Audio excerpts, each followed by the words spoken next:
It's a love letter to the 80s. It's an original musical. It's not a biopic, with the music of Huey Lewis elevating their story.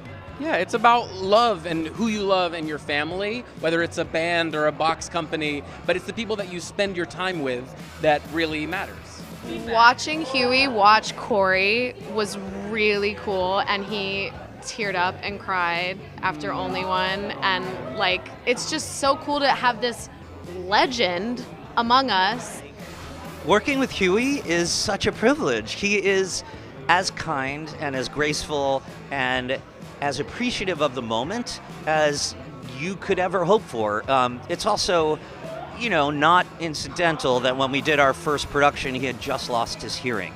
And this became for him the way to continue his legacy. So he was no longer performing, and he was there every day at the Old Globe with us in rehearsals, giving his spirit and support and occasional thoughts to keep shaping the show. The first time we ever met him, I was doing the production at the Old Globe in San Diego, and they had like a welcome party at some pizza restaurant, and we were all sitting outside, and he just walked around the corner and started coming up to the tables, didn't make a big show of it, the fact that he was there, didn't really announce that he was coming, no one knew he was going to be there, and I think that's really the kind of person he is. I keep saying this, but he's just such a saint. He walks in and there's no bravado, there's no ego. In the early 80s, my neighbor invited me to go see Mamma Mia.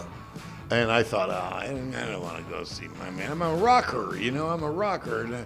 But it was a neighbor, it was like a housewarming thing. Okay. So I went to see Mamma Mia, and I was knocked out. I loved it. And then, so that was in the back of my mind. And then they asked me to play Billy Flynn in Chicago in 2006. And I thought, I can't do that. That's way over my head. I'll never be able to do that. But my kid was going to NYU. So I told them, well, give me 2 tickets and I'll see. I was knocked out by the show. And additionally, I thought, I could almost do that. I grew up in the 80s. This is music I know every word to. I can close my eyes and remember what my town pool smelled like. I love Huey Lewis in the News, and I love this story. I'm playing Bobby Stivic. He works at Cassandra's father's company, trying to climb the executive ranks in the company, but he has the ghost of his past is haunting him. He was in a band, and the band wants him back in the band. Wyatt is the quintessential 1980s yuppie nerd.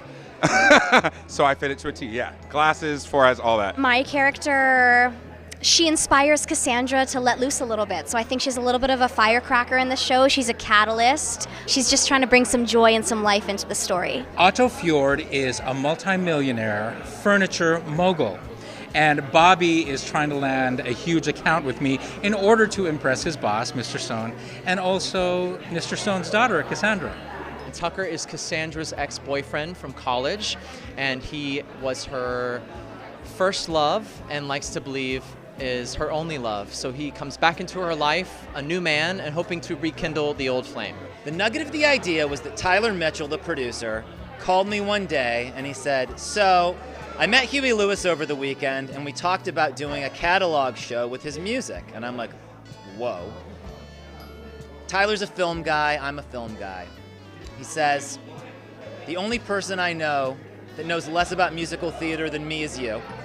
But the only person I know that loves Huey Lewis as much as me is you. I'm playing Roz in the Heart of Rock and Roll, and Roz is the HR manager and one of Bobby's best friends. She seems like she's, pretty stoic, tough as nails, but underneath she deals with what we all deal with, and that's like, what does it mean to have a second chance? What is a dream deferred? She's like trying to figure life out, so she's got a lot of layers.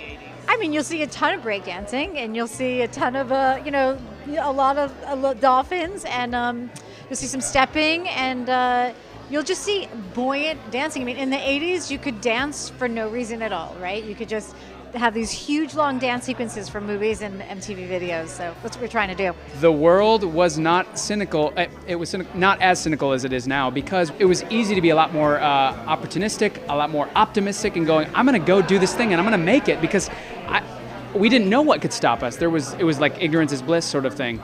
I think anyone who doesn't know Huey Lewis's music is going to be bowled over by a tidal wave of bops. You can expect a lot of joy. So people are going to have fun. They're going to dance in their seats. It's nostalgic for everyone that knows the music. I myself was surprised when I first joined this show years ago in workshops how many songs that were Huey Lewis's. You know, all these songs that I hummed in my youth. You'll be surprised at his catalog of music. As a songwriter, you tell these one story with your song, and to have these songs have another life.